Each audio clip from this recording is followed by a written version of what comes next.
नमस्कार, मैं वैशाली, आप देख रहे हैं ब्लेसिंग न्यूज। आइए रुक करते हैं आज की बड़ी खबर पर। भोपाल के कोहे फिजा थाना पुलिस ने अंतर्राज्यीय नकबजन गिरोह का पर्दाफाश किया है। पुलिस की पकड़ में आया आरोपी फायर आर्म्स के साथ घटना को अंजाम देते थे।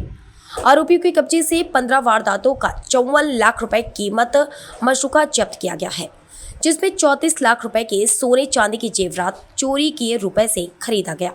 3 पहिया वाहन, अचल संपत्ति की दस्तावेज, 2 देसी कट्टे, जिंदा कारतूस और लाल तोड़ने में प्रयुक्त होने वाला औजार और अन्य देश की करेंसी शामिल है। भोपाल पुलिस कमिश्नर हरिन नारायण चारी मिश्र ने पुलिस कमिश्नर कार्यालय में पत्रकारों से चर्चा करते हुए कहा कि शातिर आरोपी अफरोज खान, नासिर खान, अलीम खान मूलतः उत्तर प्रदेश के रहने वाले थे।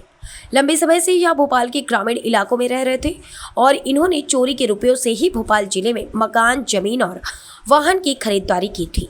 आरोपी ताला तोड़ने के लिए टॉमी और रॉड के साथ पेचकस का उपयोग करते थे। पहचान छुपाने के लिए यह टी शर्ट के ऊपर टी शर्ट पहनते थे। उन्होंने बताया कि महोबा निवासी नसीर खान संदिग्ध परिस्थितियों में वारदात करने की नियत से घूम रहा था, जिसे पुलिस ने घेराबंदी कर गिरफ्तार किया था। आरोपी से की गई पूछताछ के बाद अन्य आरोपी को गिरफ्तार कर चोरी का माल बरामद किया गया है। अभियान चला रखा है और खासतौर पर इस अभियान के अंतर्गत पुलिस ने एक बड़ी उपलब्धि हासिल की है। पिछले दिनों खासतौर पर इस कड़ी में कई कार्रवाइयाँ हुई थी, जिसमें कि वाहन चोरों के एक बड़े गैंग को भी पकड़ा गया था और नकबजनी के कई गैंग पकड़े गए। उसी कड़ी में जून 3 में एक बड़ी सफलता मिली है, जिसके अंतर्गत लगभग 15 बड़ी नकबजनियाँ उसमें पकड़ी गई हैं, जिसमें भी हाल में आपके सामने जैसा कि प्रदर्शित है लगभग 50 लाख रुपए के आसपास की गहने और बाकी जो जब्त सामग्री है उसकी कीमत पाई गई है। इसमें खास बात यह है कि यह जो 2 साल से नकबजन अलग अलग क्षेत्रों में रह रहे थे, यहाँ पे ग्रामीण क्षेत्रों में मुख्य रूप से रह रहे थे। यहाँ पे ईट खेड़ी के आसपास इनका निवास था, इन्होंने वहाँ ज़मीन भी खरीद ली थी और मूलतः झांसी ललितपुर के आसपास के उत्तर प्रदेश के रहने वाले हैं। इन्होंने पिछले 2 सालों में जो खास तौर पर रेकी करके जो सूने घर थे उसको निशाना बनाते थे और इनके खास मॉडस ऑपरेंडी थी कि ये टी शर्ट के ऊपर कोई दूसरा रंग का टी शर्ट पहन लेते थे, जिसके कारण वारदात करने के बाद ये तुरंत ही टी शर्ट बदल देते थे ऊपर का, जिसके कारण पुलिस या तत्काल में अगर कोई देखे या थोड़ा भी शक हो तो समझ ना पाए। कम से कम शर्ट के आधार पर या इनके टी शर्ट के आधार पर इसकी पहचान न हो सके, इस बात को ये देखते थे। इसमें जो इनके पास जो गहने बहुत सारे मिले हैं, जो अलग अलग नकबजनियाँ मिली हैं, इसके साथ साथ इथियोपिया की इसमें करेंसी भी मिली है, जिसको पुलिस और पूछताछ कर रही है कि इनके पास कैसे पहुंचा या किसी और देश की अगर होगी तो आगे की बेचना में उसे देखा जाएगा।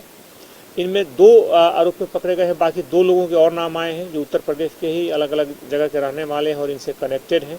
इस पूरी टीम ने खास तौर पे इसमें मुख्य तौर पे कोहे फिजा के 8 मामले हैं, इसमें जहांगीराबाद के 2 मामले हैं, इसमें पिपलानी के और बाकी भी अलग अलग अगर देखेंगे गौतम नगर और शाहजहानाबाद और श्यामला हिल्स के 3 मामले हैं इसमें। तो इन मामलों के आधार पर पुलिस ने लिया है, इनको और रिमांड पर लेकर के सख्ती से पूछताछ की जाएगी। कुछ और हो सकता है नकबजनियाँ इसमें और निकलें।